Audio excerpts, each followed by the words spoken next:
और जब बाद में जो भी टीम बैटिंग करेगी उसके लिए मुश्किलात पैदा होंगी। तो पाकिस्तान ने यही किया कि पाकिस्तान ने टॉस जीतकर पहले खुद बैटिंग करने का फ़ैसला किया। बिस्मिल्लाहिर्रहमानिर्रहीम, अस्सलाम वालेकुम। अपने YouTube चैनल MIB स्पोर्ट्स पर मैं हूँ मिर्ज़ा इकबाल बेग। पाकिस्तान और इंग्लैंड की क्रिकेट टीमों के दरमियान ओल्ड ट्रैफर्ड मैनचेस्टर में खेला गया तीसरा और आखिरी T20 international match ups and downs के बाद बिल आखिर इंग्लैंड की 3 विकेटों की फतह पर अपने इख्तिताम को पहुंचा और इंग्लिश टीम ने अपने आसाब पर काबू पाते हुए पाकिस्तान को शिकस्त दी।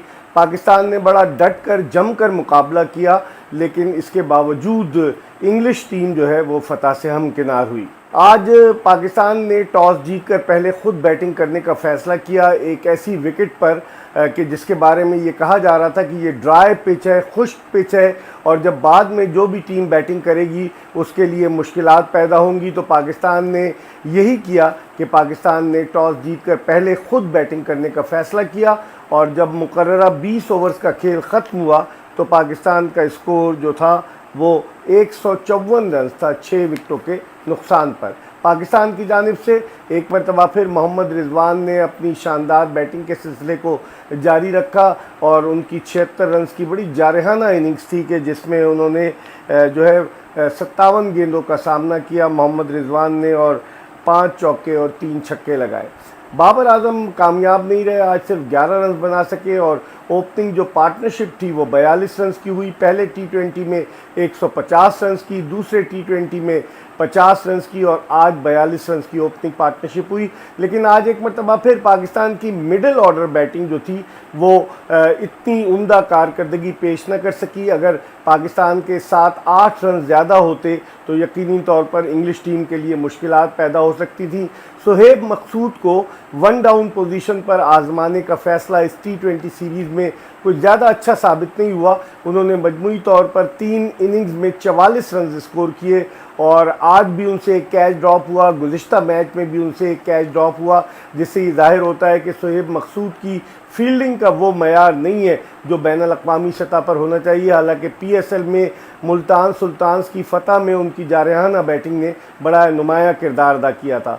फ़खर जमान मिडिल ऑर्डर में आ रहे हैं, ओपनिंग बैट्समैन हैं, आज भी उन्होंने अच्छी बैटिंग का मुजाहरा किया, 24 रन स्कोर किए। लेकिन अगर रिजवान एक एंड पर जमे न रहते और वो स्कोर न करते तो पाकिस्तान का स्कोर कहीं कम होता। और अगर आप इंग्लिश बॉलिंग पर नज़र डालें तो इंग्लैंड ने अपने 2 स्पिनर जो रेगुलर स्पिनर्स हैं उनको खिलाया, यानी मोइन अली जो ऑलराउंडर हैं और उनके अलावा आदिल रशीद। आज मैट पार्किंसन को नहीं खिलाया, लेकिन आज इंग्लिश स्पिनर्स ने एक ऐसी विकेट पर जो स्पिनर्स की मदद दे रही थी और थोड़ा सा गेंद उस पर ब्रेक भी हो रहा था, आज एक ऐसी विकेट पर इंग्लिश स्पिनर्स ने बड़ी उम्दा बॉलिंग का मुजाहरा किया और उन्होंने पाकिस्तान के ख़िलाफ़ जिस तरीके से विकेटें हासिल की, उन्होंने 11 ओवर्स में 75 रन दिए और 5 विकेटें हासिल की। तीनों स्पिनर्स ने, लियाम लिविंगस्टन और उनके अलावा जो 2 रेगुलर स्पिनर्स थे, आदिल रशीद ने तो आज बड़ी बेहतरीन बॉलिंग का मुजाहरा किया और 65 रन देकर उन्होंने 4 खिलाड़ियों को आउट किया। जिस लिहाज से गेंद ब्रेक हो रहा था या डिफ़िकल्ट हो रहा था बैट्समैनों के लिए बैटिंग करना, उसको देखते हुए कहा जा रहा था कि इस हदफ के ताक़ुब में इंग्लिश टीम को ज़रूर मुश्किल होगी और ऐसे ही हुआ।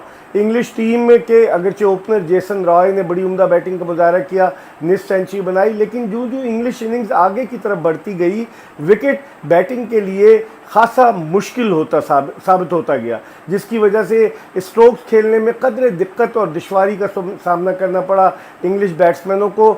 और हैरत अंगेज़ तौर पर लियाम लिविंगस्टन को आज सेकंड लास्ट ओवर में बैटिंग के लिए भेजा गया, उनको ऊपर नहीं भेजा गया। ऑयन मॉर्गन खुद कप्तान आए और जिस तरह से ऑयन मॉर्गन ने 12 गेंदों का सामना किया और जैसे उन्होंने बैटिंग की ऑयन मॉर्गन की, अगर उनकी इस बैटिंग को की दाद न दी जाए तो सरासर ज़्यादती होगी। 12 गेंदों पर उन्होंने 21 रन स्कोर किए और इंग्लैंड की फतह में उन्होंने बड़ा वाइटल रोल प्ले किया। उसके अलावा सेकंड लास्ट ओवर में जब लियाम लिविंगस्टन आए तो उन्होंने मोहम्मद हफीज़ को छक्का भी मार दिया, जिसकी वजह से टारगेट आसान हो गया। आखिरी 3 ओवर्स में इंग्लिश टीम को फतह के लिए 29 रन दरकार थे, 2 ओवर्स में उन्हें फतह के लिए 16 रन चाहिए थे और आखिरी ओवर में उन्हें 6 रन फतह के लिए दरकार थे। आज पाकिस्तान ने हारिस रऊफ़ की जगह जो हसन अली को टीम में शामिल किया, हसन अली ने बड़ी उम्दा बॉलिंग का मुजाहरा किया और वो आखिर तक जो है फ़ाइट करते रहे, लेकिन आखिर में क्रिस जॉर्डन ने 2-2 रन लेकर सेकंड लास्ट बॉल पर ये हदफ अबूर कर लिया। आज पाकिस्तान की जानिब से सिर्फ 1 ओवर कराया शाहीन आफरीदी ने, जिससे आप अंदाज़ा लगा सकते हैं कि फास्ट बॉलर्स के लिए ये विकेट इतनी साजगार नहीं थी। और मोहम्मद हसनैन जो पाकिस्तान की 11 रुकनी टीम में शामिल थे, लेकिन उनको एक भी ओवर नहीं दिया गया। आज तजुर्बाकार मोहम्मद हफीज़ जो 18 बरस से इंटरनेशनल क्रिकेट खेल रहे हैं, उन्होंने बड़ी उम्दा बॉलिंग का मुजाहरा किया, अपने तजुर्बे को बरूए कार लाए और मोहम्मद हफीज़ ने 3 विकेटें उन्होंने आज हासिल की। जबकि आज पाकिस्तानी स्पिनर्स की अगर हम बात करें तो हफीज़ ने तो 28 रन देकर 3 विकेटें हासिल की, लेकिन पाकिस्तान के स्पिनर्स ने मजमूई तौर पर 15 ओवर्स किए और 6 खिलाड़ियों को इंग्लैंड के आउट किया। 110 रन पाकिस्तानी स्पिनर्स की गेंदों पर बने। आज उस्मान कादिर को भी टीम में शामिल किया गया था, उन्होंने भी 1 विकेट हासिल की। इमाद वसीम के हिस्से में भी विकेट आई। उसके अलावा शादाब खान ने भी बड़ी उम्दा बॉलिंग का मुजाहरा किया। आज उन्होंने निस्बतन गुज़िश्ता 2 T20 के बरक्स, क्योंकि विकेट उनके लिए साजगार थी। और इस तरह पाकिस्तानी स्पिनर्स ने 6 बैट्समैनों को, इंग्लिश बैट्समैनों को पवेलियन की राह दिखाई। 22,000 से ज़ायद तमाशाई मौजूद थे ओल्ड ट्रैफर्ड मैनचेस्टर के मैदान पर। पाकिस्तान अगरचे ये सीरीज़ हार गया, लेकिन जिस तरीके से आखिरी T20 में पाकिस्तानी टीम ने आखिरी ओवर तक फ़ाइट की, उसको यकीनन सराहना चाहिए कि ऐसा लग रहा था कि इंग्लिश टीम ये स्कोर आसानी से हासिल कर लेगी, लेकिन विकेट इतनी डिफ़िकल्ट थी कि उस पर रन बनाना मुश्किल था। और इंग्लिश बैट्समैनों ने, जिसमें जेसन रॉय की उम्दा बैटिंग शामिल थी, उसके अलावा डेविड मलान ने भी अच्छी बैटिंग की और ख़ास तौर पर कप्तान ऑयन मॉर्गन ने जो 12 गेंदों पर 21 रन बनाए, उससे इंग्लैंड की कामयाबी की राह हमवार हुई। और इस तरह इंग्लिश टीम ने ये T20 सीरीज़ 2-1 से जीत ली। इससे कबल इंग्लिश टीम ने वनडे इंटरनेशनल मैचों पर मुश्तमिल सीरीज़ 3-0 से जीती थी। और इस तरह अब पाकिस्तानी क्रिकेट टीम रवाना हो जाएगी वेस्ट इंडीज़, जहां वेस्ट इंडीज़ में पाकिस्तान 5 T20 इंटरनेशनल मैचेस और 2 टेस्ट मैचेस खेलेगा। सीरीज़ का पहला T20 इंटरनेशनल मैच 27 जुलाई को खेला जाएगा।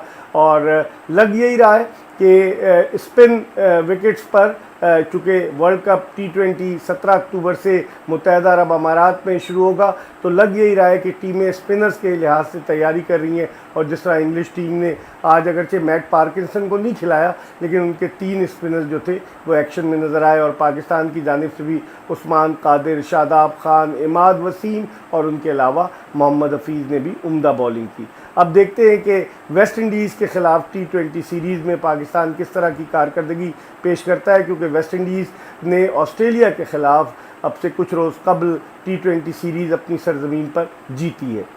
अगर ज़िंदगी ने वफ़ा की तो फिर अगले तज्ज़िये और तबसरे के साथ आपकी खिदमत में हाजिर होंगे। और मिर्ज़ा इकबाल बेग अपने उन तमाम देखने वालों को जो कि दुनिया भर में ईद उल अज़हा मना रहे थे मंगल के दिन, उनको ईद उल अज़हा की मुबारकबाद पेश करता है। और साथ ही साथ पाकिस्तान में चूँकि बुध को ईद उल अज़हा है, तो पाकिस्तान में भी वो तमाम लोग जो हमारा YouTube चैनल देखते हैं, उनको ईद उल अज़हा की दिली मुबारकबाद। मिर्ज़ा इकबाल बेग को इजाज़त दीजिए। अल्लाह हाफ़िज़।